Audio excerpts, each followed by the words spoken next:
Hey everybody, it's Chris from Guilty Words, where we unravel crime one word at a time. Today we take a look at the day after R's first escape attempt in Ruby Franke's Diary of Child Abuse. Because she was able to recapture R before he got to the police station, Ruby considers this God's rubber stamp of approval on all of her actions. And it also reinforces to Ruby and Jodi that they need to get the children somewhere where there's no chance for them to find people who might help them. Let's take a look at what she has to say together.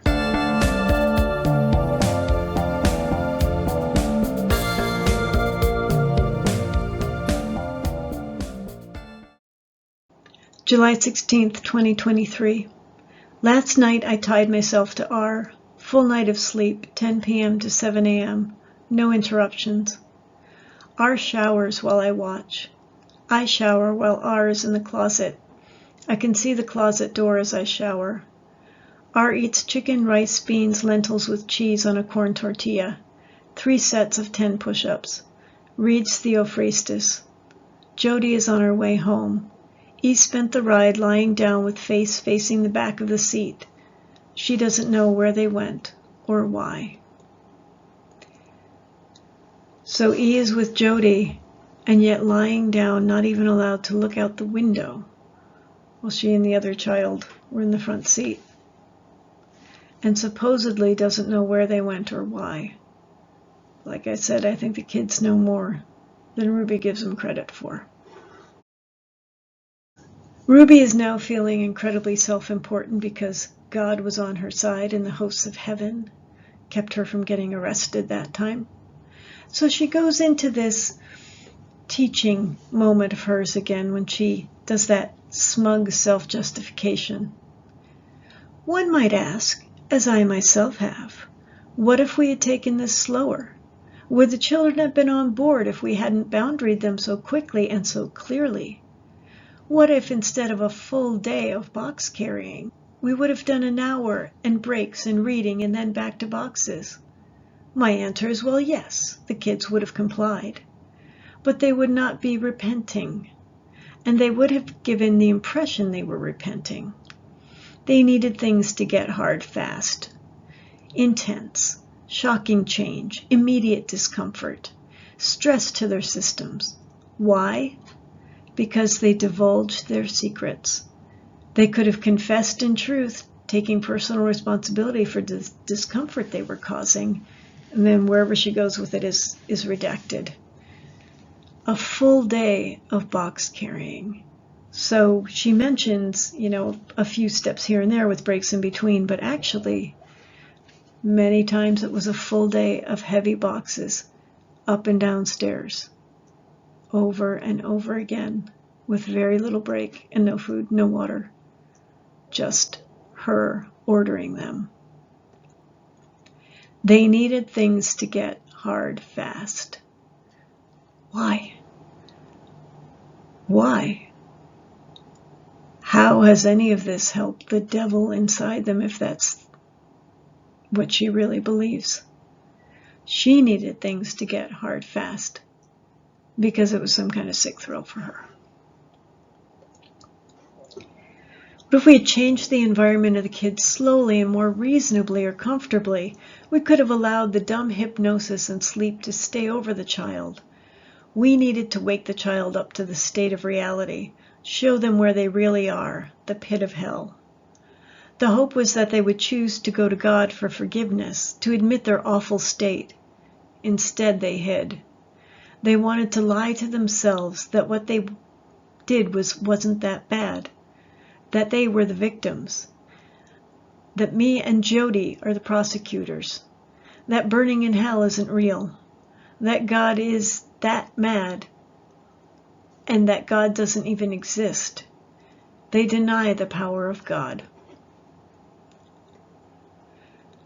Show the child the state of reality. Show them where they really are, the pit of hell.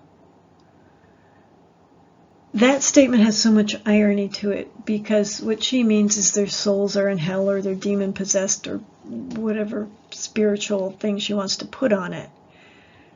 And yet, they are in the pit of hell because they're trapped in that house with her and with Jodi in an impossible situation, and they know they're dying. They think they're the victims, and me and Jodi are the persecutors. Yeah, once again, the kids have it right. It's Ruby who has it wrong. I told R today that he is sedating his choices to do wickedly. I don't want that anymore. My response: yes, you do. You stood alone with only you and your choices, and you literally would stand it. You ran away. You refused to sit or stand with your choices. And now you are in the house with milk and AC and a book you quite like, don't you? Yes, ma'am. If you really didn't want evil anymore, you would say, Mom, thanks for the book, but I want to do boxes today, or I want to stand with my choices. You won't do that, will you? No, ma'am. See?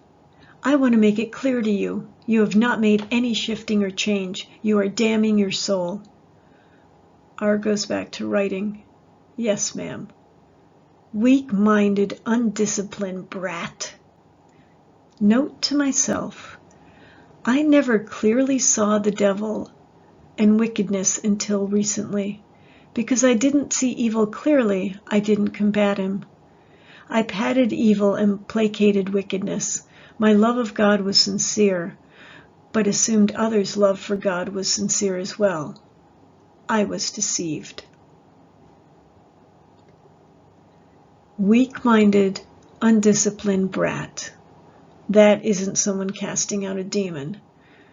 That's an angry mother talking about her child. I never clearly saw the devil and wickedness until recently because I didn't see evil clearly. I didn't combat him, meaning Lucifer. And now, with her sheer ego here, she is seeing everything so clearly, more clearly than anybody else. Except she doesn't want to get caught while she's seeing this so clearly. Police report. In addition, after RF attempted to run away in July, his hands and feet were regularly bound. Binding included being tied to the defendant and to weights. Many times the binding included 2 sets of handcuffs, one on RF's wrists and one on his ankles. At times, with RF lying on his stomach, ropes were used to tie the 2 sets of handcuffs together, so his arms and lower legs were lifted off the ground. The bindings resulted in the injuries to RF's wrists and ankles, where the handcuffs cut through the skin and damaged the muscle and tissue. These injuries were treated with homeopathic remedies and covered with duct tape. The bindings were placed on top of the duct tape. Thank you for joining me for this installment of Ruby Franke's diary. I appreciate your time watching it, and I appreciate your time making comments below. I enjoy reading them, and I respond as quickly as I can. In our next video, Ruby has decided to reinforce with the children that good work has to be painful, and she's come up with a 3-day project to prove just that.